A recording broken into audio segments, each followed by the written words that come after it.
is massive as an athlete. What kind of character do you have to be able to, ultimately is going to be able to help you win? Because I think there is, what does winning mean? Well, winning means winning. If you don't win, then you're not winning. You're losing, right? I mean, so you get chastised that second is first of the losers. Well, depending on your perspective on what winning means, and I think what we have in our sport is obviously we have the horse that's our partner in all of this. So, the character that you have to show to be able to put the work in to win, but not at the expense of your horse. Because there is not a win at all costs with horses. You cannot have that. We get into the welfare and all the rest of it. We'll get into risk at some point. But I was fortunate enough to be at a talk this fall. John Herdman, the coach of the National Women's Soccer Team, who gives a great talk, if you can understand him. He's a Geordie from Newcastle, and he kind of gets going and you can understand him. But anyway, his big thing was challenge yourself every day. And what he says to his girls is, have you challenged yourself today? And it can be at any level, doing anything. But that was something that kind of struck me, that even at that level, every day coming in to set a challenge. That's it. Yeah, over here. I was going to ask you a question. When my son was young, after the Calgary, the Olympics there, we went to the Oval, and he's a speed skater. And can you talk a bit about, because the program he went to, the summer skate program he was in there, was excellent. And he came away with skill sets that not only the skating improved, but his attitude towards skating. And it was all Olympic athletes that were running the program. And they spent a full week, all day with each other. And I just wondered where that came from, that somebody, it was like, how did you get that spirit into the kids, or how did you, who's instilled that in you, that, or, and you carried it down, it's a legacy, because now he doesn't skate, but he still has that same sort of attitude of excellence. Mm-hmm. Great question. I think in speed skating Canada, for sure, thanks. There's a long-standing culture. Sometimes right now they're having difficulties with it. I think you have to nurture it all the time. But there is that culture. The athletes also in an agreement when you come to the team, and you have to behave a certain way. So there's behavior that you are expected to have when you embark on the journey of a development national team member. And so I think these are soft skills that you have, and then you can transfer to the young kids.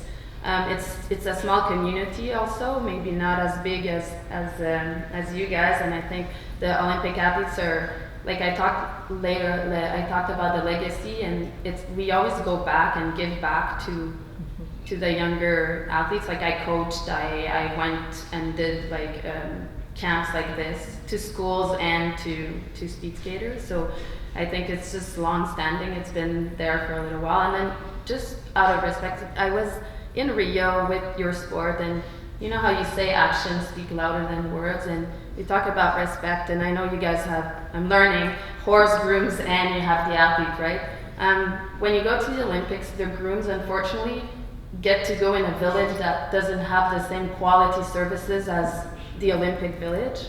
And that was a learning for me because I didn't know that. And then I know that the NSF was really good in trying to make the grooms feel comfortable. But what about if the athletes that is associated with the grooms were the ones that were going in that village and putting signage up and making them feel comfortable and making them feel like they deserve and they're part of the team? Like, that was just one of the things that I was thinking of that they could do to make their actions speak louder than words. Everyone says their grooms are important, but then how do you show and how do you action things to make them feel like they're part of the team? And I mean, I might be putting my foot in my mouth here. But that's what I feel. That's what I felt when I was there with the team. Well, Tanya, you're speaking about the importance of building culture intentionally, and then bridging the gap between our heroes, which are Yes. our Olympians and Paralympians, and the next generation of athletes who are coming in. And then you're also speaking about the sense of community. We aren't going to do this alone. There's the me, there's the we, which is often the coach-athlete relationship, but you're speaking about the all of us that's required to combat some of those complex problems, the wicked problems that we're all kind of facing.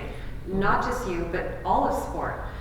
So some fantastic dialogue, and we'd like to, with your permission, move into kind of question number 2 and see how this builds for you. It's a really great primer around some of the trends.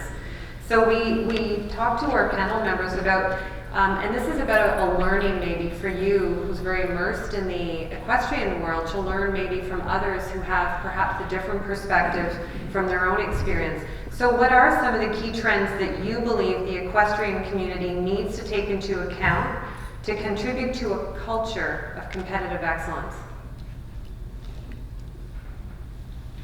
So rather than go from left to right, I'm curious if somebody wants to kind of jump in as opposed to feeling like you all have something to say, which I know you all have something meaningful to contribute. So who's inspired to go first? It's Susan. I guess it's me. I'm not sure this is exactly addressing the question, but one of the key trends that I think we need to be aware of as a sport organization is that we need to embrace the new Canadians that are coming into the country. We need to be welcoming to both riders coming from a culture with a strong horse focus and make them feel that they can bring that passion and it will be valued in Canada and that they can participate. And we also need to be welcoming to those people who are intrigued with the horse sports precisely because they have not had access to horses previously. And I did have an incident where some women went on the lam from their language school and snuck on a bus because they were not allowed to leave language school. And these were adult women. They got on a bus and made it to my farm because they found us on the internet, and in their full gear, walked all the way from the bus stop to my farm so they could see a horse. And so I think that we shouldn't take for granted that people are knowledgeable about horses, that they maybe are choosing to participate because they're not interested. It may be that this is a whole new thing. And so embracing the Canadians into our sport brings our sport to these whole families and makes them part of our culture, and make sure that we're not forgotten in the rush to embrace hockey. Yeah, great. Maybe I can add a little bit to that. I think part of what we're all challenged with in the Canadian sports system is reducing the barrier to entry. Okay, so we need to drop the barrier, make it more friendly to being part of our Canadian sports system. And that's a challenge we all feel because there's a certain sexy sizzle around complexity. And that, even though that's great when you're part of it, getting into it is not easy.